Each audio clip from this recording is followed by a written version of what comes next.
अनुसूचित जाति शिक्षक welfare association Uttar Pradesh registered द्वारा आयोजित मेधावी विद्यार्थी एवं प्रधानाचार्य व शिक्षक सम्मान समारोह 2023 का आयोजन Siddharth inter college Jatwara Navyug market Ghaziabad में आयोजित किया गया।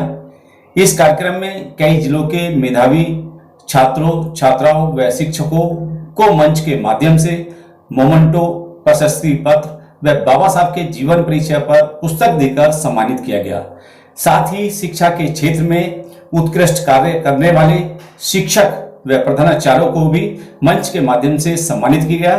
संस्था की ओर से इस कार्यक्रम में मुख्य अतिथि गंभीर सिंह, अपर जिलाधिकारी नगर गाजियाबाद, अति विशिष्ट अतिथि राजेश श्रीवास, जिला विद्यालय निरीक्षक गाजियाबाद, साथ ही विशिष्ट अतिथि संतोष कुमार तहसीलदार बुलंदशहर रहे, प्रेमचंद खंड अधिकारी संबल, सुशील कुमार, बबलू सिंह, हर्षरूप ठेकेदार, अध्यक्ष रविदास टेम्पल ट्रस्ट, नरेंद्र कुमार बिल्लू, संतोष कुमार, रमेश चंद गौतम, विनोद जाटव प्रधान जी व विजेंद्र भारतीय रहे।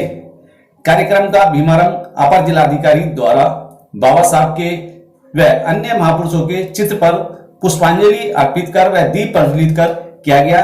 आए हुए अतिथियों ने मंच के माध्यम से अपने संबोधन में छात्र छात्राओं को शिक्षा के महत्व को बताया कि कैसे एक मामूली व्यक्ति खास आदमी बनता है।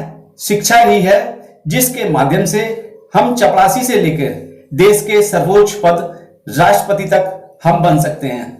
एसोसिएशन के अध्यक्ष ब्रह्मदेव सिंह व महासचिव देवेंद्र कुमार ने आज के सफल आयोजन पर धन्यवाद प्रेषित करते हुए सभी का आभार प्रकट किया।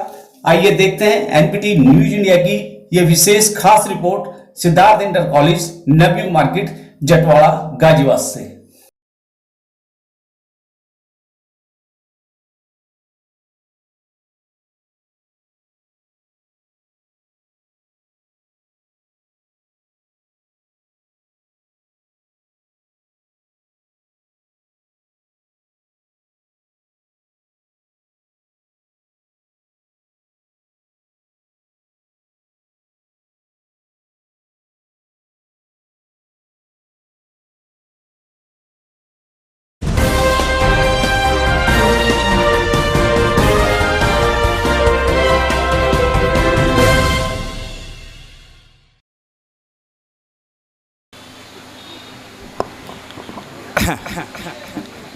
अपनी बात को कहने से पहले सर समाज में जन्मे सभी महापुरुषों को नमन करते हुए, बाबा साहब को नमन करते हुए, मान्यवर काशीराम साहब को नमन करते हुए,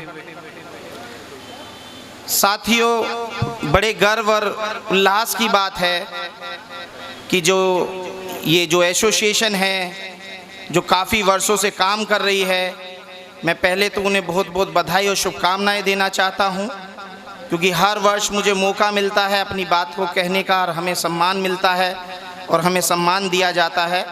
तो मैं पहले तो इन संचालक महोदय को सबको बहुत बहुत धन्यवाद देता हूं और बधाई देता हूं और कहना चाहता हूं अभी, क्योंकि इस देश में जो शिक्षा की बात हम सब कर रहे हैं और ये शिक्षक एसोसिएशन ही है, ये आपके ऊपर ही निर्भर करता है इस देश को किस ऊंचाई तक लेके जाना है। बाबा साहब में हमारे सभी महापुरुषों ने तो वो कर दिखाया, आज भी हम उनका गुणगान करते हैं। आप भी ऐसा कुछ कर जाइए जो आपका भी गुणगान हो। और मैं देख रहा हूँ, क्योंकि मैं जब प्रधान बना, पत्नी जिला पंचायत सदस्य थी, जब गांव-गांव जाते थे तो माध्यमिक विद्यालय की बुरी स्थितियां आज भी इतनी हैं कि हमारे बच्चे प्राइमरी में तो पढ़ पा रहे हैं, लेकिन छठी, सातवीं, आठवीं के बाद वो 10वीं तक दम तोड़ देते हैं। और 10वीं के बाद जितने भी जो गरीब तबके का जो समाज जो गांव में रहता है, उसका बच्चा बड़ी मुश्किल से गांव में 2 ही या 3 बच्चे 10वीं और 12वीं पास कर पाते हैं। और वो किसी तरीके से अगर 10वीं और 12वीं पास कर भी लेते हैं तो उन बच्चों को ये नहीं पता होता कि मुझे नीट देना है या जेई मेंस देना है या मुझे आईआईटी या मुझे पॉलिटेक्निक का फॉर्म कब भरना है। और कारण यही बनता है कि वो 10वीं 12वीं करने के बावजूद भी मजदूर ही रह जाते हैं और किसी तरीके से वो बाहर निकल के भी आते हैं। तो आज स्थिति ये है कि जब तक वो नीट या यूपीटीयू क्वालिफाई नहीं करेंगे तब तक ना तो उनकी स्कॉलरशिप आती है और ना ही वो अपनी पूरी फीस भर पाते हैं। स्थिति यह है गांव की कि जो सरकार बहुजन समाज पार्टी जब सरकार में थी 7 से 12 तक हर उस गरीब को स्कॉलरशिप मिलती थी और बच्चा केवल 10वीं और 12वीं के केवल मार्कशीट ले जा करके किसी भी प्राइवेट संस्थान में, चाहे इंजीनियरिंग हो, चाहे मेडिकल हो, चाहे पॉलिटेक्निक हो, वो जाके फ्री एडमिशन ले लेता था और अपनी स्कॉलरशिप बेस पर के इंजीनियर और बीटेक और डॉक्टर बन के निकल रहा था। तो मैं अपने गुरु बंधुओं से कहना चाहूँगा, शिक्षकों से कहना चाहूँगा कि हमें साक्षात ये भी बढ़ाना है कि उन बच्चों को 11th और 12th में ये भी बताना है कि आपको करना क्या है और आगे बढ़ना कैसे है। मैं अपनी वाणी को यहीं विराम देता हूँ क्योंकि काम की बहुत आवश्यकता है। कहीं ना कहीं हम भी करते चले आ रहे हैं, योगदान भी है और योगदान देते भी रहेंगे, लेकिन केवल एक विनोद के करने से कुछ नहीं होगा। सबको हाथ बढ़ाना पड़ेगा, सबको हाथ मिलकर इस वजन को उठाना पड़ेगा। अपनी वाणी को यहीं विराम देता हूँ। सभी को जय भीम, जय भारत। धन्यवाद। बहुत बहुत धन्यवाद सर।